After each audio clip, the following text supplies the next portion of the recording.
irony is that you're practicing this sort of seat of the pants kind of medicine, and 15 miles away is Hadassah Hospital, where people come from all over the world for the best care you can possibly receive, and there's no way in hell any of these people could get it.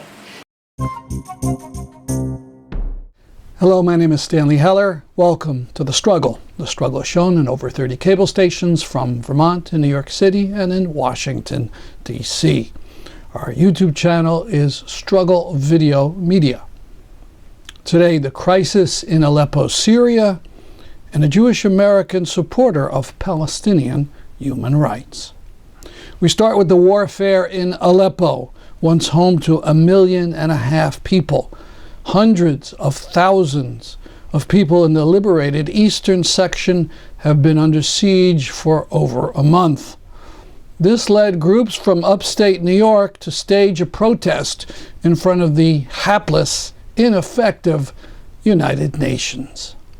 Free, free Syria! Free, free Syria! Free, free Syria! Free, free Syria! Free, free Syria! Free, free Syria! Free, free Syria! Free, free Syria! There's only one solution, revolution, revolution! There's only one solution, revolution, revolution! Down, down Iran! Down, down Iran! Stop food, not bomb! Stop food, not bomb! Stop food, not bomb! Stop food! Stop food, not bomb! Stop food, not bomb! Stop food, not bomb! Stop food, not bomb! Russia out of Syria now! Russia out of Syria now! Assad out of Syria now! Assad out of Syria now! Iran out of Syria now! Iran out of Syria now! End the siege in Syria now! End the siege in Syria now! End the siege in Syria now! End the siege in Aleppo now! End the siege in Aleppo now! Drop food, not bombs! Drop food, not bombs! Drop. Ahead, so how long, when were you in Aleppo last? I came here 8 months ago. And what were conditions in Aleppo then? Now? No, then, 8 months when you left. When I left, like just bombing, but was not under siege. But now Aleppo under siege. Was it just bombing? That's pretty awful. Yeah, just bombing, because bombing usually happens, like every day, like all the time. I know, I mean, you've been under war 5 years about war now. Yeah. And what now, do you hear from people now in Aleppo? Yeah, sure. I was connect with my friends all the time. If it's under siege, how do you connect? In Facebook and Skype, on internet. There's still internet? Yeah. Yes. And what do they tell you? No milk, no food, just bombing all the time. Yeah. And the army, Syrian Freedom, tried to break the siege, but they couldn't right now. I don't know in the future what they happen. Yeah. And who is surrounding? I mean, I hear that it's not just Syrians attacking. No, Hezbollah and Iran also. Who's Hezbollah for America? Hezbollah, militias of Lebanon. And Iran. And so Iranian soldiers are in Syria? Yeah. But by bombing, by airplane, Russian and Assad regime. And must be. And like just bombing on the civilians, on the families. No ISIS, no Jabhat al-Nusra, no Qaeda, just civilians. So they're just blowing anything? Yeah. And what are the people using to fight back? They must have some weapons, otherwise the Syrian Assad people would have just taken over. Do they have some weapons? What do you mean? The Free Syrian Army, the people, they have some kinds of weapons? Like they try, but we don't have what أسلحة نوعية. The weapon they have, the one they got it from the Syrian army. When they attack the Syrian army with the regime, he left all the weapon and he leave. So the Free Syrian army, he take all the weapon. That's the only weapon we have over there. So they have some captured. Yep, that's the one. We hear stories, oh, the U.S. has started this and is giving the Free Syrian Army. If the U.S. or the Western provide the Free Syrian Army with the weapon, it could be finished a long time ago. So they haven't. That's the problem. Nobody provide any good weapon for the Free Syrian Army. So they're mostly on their own. 100%. There's been a number of very disturbing reports that the Assad forces are attacking hospitals. Yeah. Is this true? Yeah, true. Where, Yes, true. which hospitals? Al-Quds like a couple months ago, and couple week ago also Ta'a, Al-Hakim, and what else? I don't remember all the name, but yeah, a lot of hospital underground now. We don't have hospital, and the school, and we don't have like a doctor for children. And Aleppo now. Pediatricians. Yeah. Yeah, I read that one of the last pediatrician was killed in one of the attacks. Yeah. Very cruel. Of course, it's against the laws of war to deliberately attack hospitals. Yeah. Are these deliberate attacks on hospitals? On purpose, these attacks? Yes. Astoundingly, fighters from within the siege staged a desperate fight and broke through on August 6th. Popular militias and groups that until recently had been part of Al-Qaeda punched through an area that had been an artillery school and joined up with forces from the outside. There were the first celebrations in Aleppo for a long time. It was answered by enormous Russian bombing, this attack in Idlib. 2 years ago, Khaled Farah rescued a baby from under the rubble in Aleppo. The 2-week-old child, a victim of Assad barrel bombs, survived. The miracle baby story went worldwide. Last week, Khaled Farah was killed by Assad or Russian bombs while trying to do another rescue.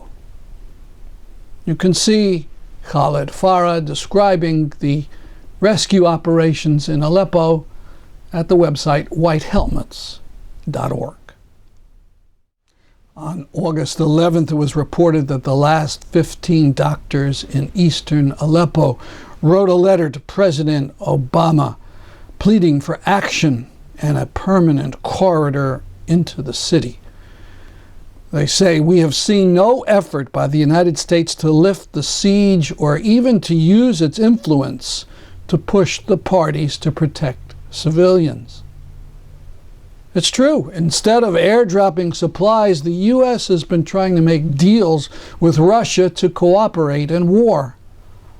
We don't realize it, but the Russian bombing in Syria has only gone on since last fall.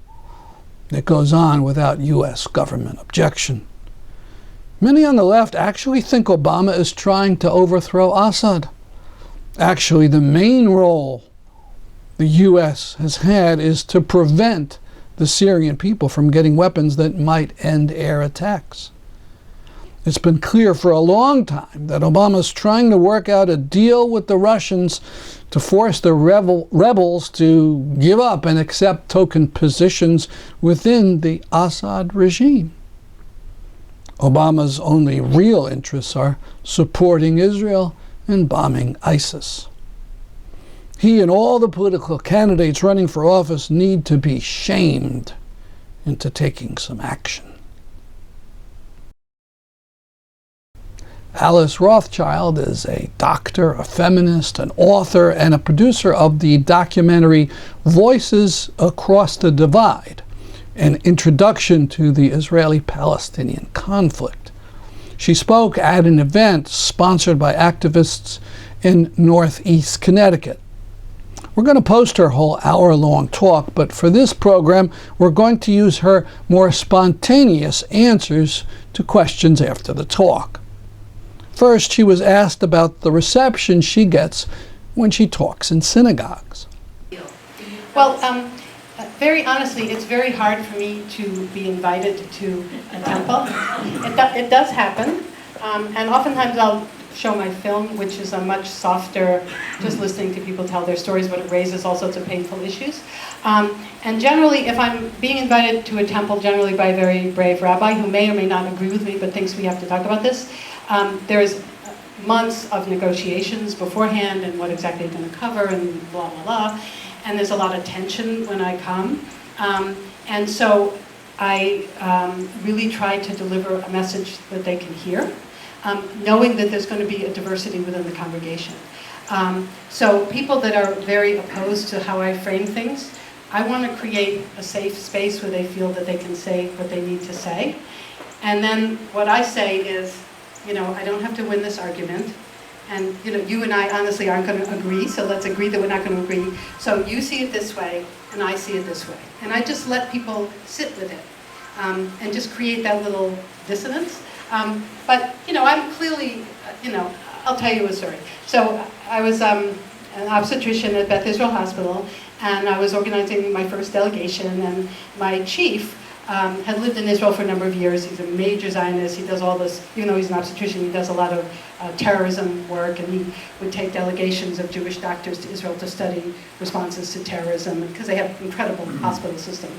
And so I went to see him, and I was like, I did my residency there, I'd been there for years, respected member of the group, blah, blah, blah. And I said, I'd really like to talk with some Israeli doctors, because I want to know what it's like, And we were chatting, and I said, really, could you give me some names of your friends? And he said, after a very friendly little conversation, he said, no. And I said, why not? And he said, because you are a danger to the Jewish people. And it was like he'd slapped me across the face. So I wasn't at all prepared for that, so I left. Then I thought about this for a while, and I wrote him a very long email and demanded an apology. And I said, we're both interested in the security and safety of Jews in Israel, but let's be honest. And he actually apologized, but of course he never gave me any names. And then when I came back, I noticed that other attendings, they would go to Nepal and they would come back and do a report back on medical conditions in Nepal or an earthquake in Afghanistan, all this stuff. So I said, well, I want to talk about what I saw. And there was no way in hell that was going to happen. And 5 years later he left, and I went, hello, I want to talk about what I saw, And the acting chief was very brave, and she said, okay, but no politics. I said, this is going to be a medical talk with data and statistics. And when my grand rounds was announced, they got 100 emails saying that I should not be allowed to speak. Wow. This is my colleagues, So I was a little anxious, and so I invited all my friends to grand rounds. And 100 people came. We all survived. It was a very scientific presentation. But, I'm like a Rorschach for people's anxiety. I've also had plenty of experiences within the Jewish community and in the community of people totally losing it and screaming and yelling and people punching each other and having to go out with the police and all that kind of stuff. And so when that happens, what I try to do is to use that as a teaching moment, to say, what triggered that person? What trauma makes people so afraid to think? She was asked about her medical activities for Palestinians. Yeah. So when we started out, we were a bunch of activists. A lot of us were in the medical field, but a lot of us weren't. And we were making this up as we went along. So we decided we needed to have a partner in Israel and a partner in the West Bank. So we got to know the people who work with Physicians for Human Rights Israel, which is an incredible NGO in Israel and Tel Aviv that does work in Israel with the migrant workers that have, they're basically undocumented workers, with Bedouins, with people who have trouble paying their co-pays with their big HMOs. And they also do work in the West Bank, and they have clinics, and they do clinics with a Palestinian organization.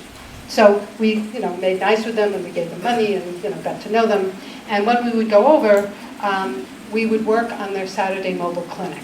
So the Saturday mobile clinic was done with Physicians for Human Rights Israel and with our other coalition partner, which was Palestinian Medical Relief Society. So Palestinian Medical Relief is a major NGO, provides 40% of the health care, and it's another organization that's into empowerment and education as well as providing health care. So the Saturday clinics were always an amazing experience. So the Palestinians would pick a village that wasn't able to, the people weren't able to leave, or they were hemmed in by the wall, or something that made it very difficult for them to get health care. And the Israelis, some of which were Jewish and some of which were Palestinian, would get into a van, and we'd all drive and meet the Palestinians, and we'd go to this village in God knows where. And, in an hour or two, we would set up a clinic, and we would set it up in someone's big house, or in a women's center, or, some school, or whatever it is. And then you had, people would just come from all over and just be lining up and lining up and lining up. And you just saw as many patients as you could. So what I did and my colleagues did is I would, since I was doing OBGYN, I would set up a little OBGYN office. So we literally would take desks and smush them together. I would bring a headlight so I could see. Sometimes I'd bring speculums because there were no speculums, but there was no lab, so there's not a lot you could do. They had an ultrasound, which was really nice, but it's weird not to be able to check urine, but you can do an ultrasound. It was just a hodgepodge of whatever was donated. And for me, it was very powerful to do this, partly because you really got to see what people's lives were. Because if you see lots of women in long gray robes, there are all lots of women in long gray robes, but they take off their robes, and some of them are dressed very nicely, and some of them are obviously poverty-stricken, and some of them are wearing sexy outfits, and some of them are totally modest, and you get to see what's underneath, and then you get to hear what their issues are. And so for me, the first thing that was really stunning was their issues are like our issues, birth control, irregular bleeding, I want to be pregnant, I don't want to be pregnant, all the usual things that women have. But then they have a host of other things. I want to do this, but I can't get to X because the wall is here and the permits. It's a whole difficulty that's way above our imagination. And the irony is that you're practicing this sort of seat-of-the-pants kind of medicine, and 15 miles away is Hadassah Hospital. People come from all over the world for the best care you can possibly receive, and there's no way in hell any of these people could get it. So for me, it was partly just doing a teeny smidgen of help. In the world of medical care, it was what we call butkus in Yiddish. But it was also standing in solidarity with Jews and Palestinians and saying, I'm with you, and I'm going to, be here for a day and do everything I can to help these patients. And, as a woman, OBGYN, I was very popular, because women prefer to see women. So that's the kind of medical work that we did with those organizations working together. There was also a migrant clinic in Tel Aviv that Physicians for Human Rights ran, and I did some work in it early on, and it was fascinating because after the Second Intifada, the Israelis wouldn't allow Palestinians from the occupied territories in to do all of the hard, low-level work. So employers started importing workers from all over the third world, Philippines, China, all African countries. Just amazing. And so either these folks would come and not be able to access the healthcare system, or they would overstay their visas and not be legal, and they would have all sorts of healthcare problems. And we would do a clinic, and every single patient was from a different country, spoke a different language. For me, the most incredible experience was this guy came in with his wife. I don't even remember what she had, something horrible. And he couldn't speak, I didn't even know what language he spoke. And he carried a photo, and apparently he was some, esteemed prince in his village or whatever. They were all decked out, and he wanted us to know he had power and dignity where he came from, and it was that kind of very powerful human stuff. So the year before I was there, and all the patients were Sudanese, and they were the asylum seekers and Eritreans. So they were all thin, depressed, hungry men who had walked across deserts, who had fled from Bedouins. PHR was the group that documented the mass rapes of Eritrean women coming across the Sinai from Bedouins. This was who was coming now, because this was the population in need. So that's the other thing we've done. I've also worked in a Red Crescent clinic. I try to be in solidarity. It's not a major impact on the healthcare system. The other thing we did was we set up an exchange program between Harvard University Medical School and Al-Quds University. And it kind of made it happen, and then it kind of fell apart because we couldn't get a partner there who was willing to do this, and then it blossomed again. So it ebbs and flows. But there have been a number of Harvard students who've gone and done rotations in East Jerusalem and Al-Quds, and there have been a whole stream of Palestinian med students who've come here and done courses at Harvard. And that gave us an entree into the medical school. Palestinians From Al-Quds. from No, from East Jerusalem. So there's a medical school in East Jerusalem and in Nablus and in Gaza. And the Israelis don't recognize the MD that these Palestinian students get. So they can't train in Israel. First of all, they couldn't get permits, but they also, their MD is not recognized. Now these students go into a Harvard hospital and do Harvard rotations, and they are just as good as the Harvard students. So, you know, this is inexcusable, but that meant that, you know, we've done talks at the medical school, or, you know, I mean, so it's provided us entrees into their looking at the healthcare system, getting to know people. For a while we helped fund a clinic in Nablus for rehabilitation for children who have neurological issues, either from trauma or from birth. And one of our social workers set up an autism clinic. And she continues to Skype and runs this clinic with people, and you know, because these families are desperate and they don't have any resources and they don't have the training, and you know, they really appreciate whatever you can offer. So there are little things we did. It didn't have any big impact on the healthcare system, but it was useful at the moment. And you know, patients knew that some crazy lady came all the way from far away to help her. That meant something. You know, that she wasn't invisible. And my Palestinian colleagues knew that I cared enough to come and work with them. You know, and that was really important. And those relationships are really powerful. And when I was in Gaza, we met a lot with the Gaza Communal Health Program, which is that thing that you're being asked to get to know. I'm actually on the board of that organization if you want to know more about it. But the Gaza Communal Health Program is an astounding organization. You know, you have 1.7 million traumatized people, and you have a couple of psychiatrists and caseworkers. I mean, it's like an overwhelming task. But they do stunning work, and they've done incredible work around trauma. And so we documented a lot of what was happening there. And then I went to 3 different women's clinics, women's empowerment clinics, that had started out from the community mental health program, but then had spun off on their own. And I did some women's education groups. So they would get a bunch of women, and we'd just sit around and we'd talk about women's health issues. And you know, it was the same old thing. Urinary tract infections and vaginal infections and sex, and you know, here are all these women totally covered, and we're talking about sex. You know, it was just fabulous. So, you know, it was just a little thing, but it was important to say, I care about you and I do this, and I want to see what your life is like, and I want to give you some little thing that I can give you. And it was so wild. One of the centers, they had occupational therapy and for the women, and work, you know, teaching them jobs. And one of their jobs was a hair salon. So after I did my thing, I said, you know, I'd love to have my hair done, you know, because I felt like I don't want to be the one that's just giving, and they want to have some dignity and also be such a guest. And they went crazy, and I had this whole room full of women debating on my hairstyle, and they ironed my hair straight, and they made me up with the black coal and the whole smear, and they were so pleased with themselves. And it was so heavy because, you know, this was not a major political moment, but this was like a moment of sisterhood, where, you know, I gave them health care and they made me beautiful, and I thought, oh my God, how do I ever walk out of here looking like this? But they thought that I was beautiful, and you know, according to like an Arab model standard, I probably looked very appropriate. And it was very important to do that kind of thing. And so we do, you know, I did things like that. She talked about BDS, boycotts, divestments, and sanctions.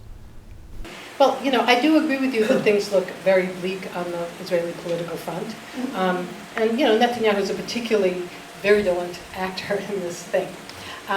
So that's very discouraging. On the other hand, when I see the level of vitriol, I feel like, well, they really feel under attack. You know, they really feel threatened by the boycott movement, by the fact that young Jews aren't just buying this whole thing, by the fact that Christian churches are saying we're not going to invest, by the fact that Veolia has now pulled out of Israel. I mean, you know, the Norwegian government won't invest their pension funds. You know, there's a whole list of things. So part of the virulence that I think we see is, you know, the virulence being backed into a corner. And so when I'm feeling more optimistic about life, I think maybe we're at that tipping point, you know. But I think when you think about political change, no country gives up power voluntarily. And so I think it is completely fanciful to think that the Israeli government is going to give up its current modus operandi voluntarily. So that means it's up to the international community to push the country to change. And I think if we look at the behavior of our own government, it's been totally complicit in what's going on. So that means it has to be something that's not governmental.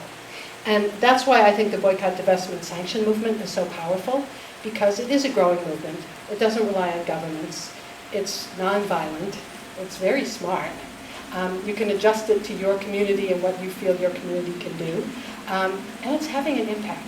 And I think that that's where a lot of hope lies. But will it happen in time, or I don't know. And when I'm in Gaza, I'm like, this is way over the top. I mean, this is not anywhere near acceptable behavior. And that's not getting better, that's only getting worse. So, we'll see. But you can't expect people to be squeezed and squeezed and squeezed and not rebel. She was asked about practical ideas for action. I don't have any incredibly smart thing to say about that, but I do think you're picking up on something that's important, which is that we have to figure out how to speak about this issue in the context of things that are happening in our own communities. So, for instance, the fact that our police are being trained in Israel, that's like a really concrete thing, and you could find out if the police in stores have been trained in Israel. And you can also find out that the Pentagon give them their surplus military equipment so that they can do the things they were trained to do in Israel in stores or in some neighboring community. I noticed that RE/MAX is selling all sorts of homes in this area. Well, RE/MAX sells homes in the occupied territories to Jews only. That is against the code for realtors. And, people have done all sorts of actions against RE/MAX, but they're right here. So check it out. Go on their website. You can go buy yourself a house in the occupied territories in your living room on your website if you're Jewish. And you can find very personal issues that are local. It's like, do you buy Israeli wine? Well, what's wrong with Israeli wine? Well, the grapes are usually from the West Bank. So they're planting grapes in occupied territories, which is against international law. So you could organize a boycott of Israeli wine, and people are like, why are you boycotting wine? Well, there's an occupation. Well, there are grapes. Well, and it's a way to educate a community or hummus. I mean, there's all sorts of ways on a very local level that you can begin this conversation with people. That's our program for today. See you next week at this time. I'm Stanley Heller for The Struggle.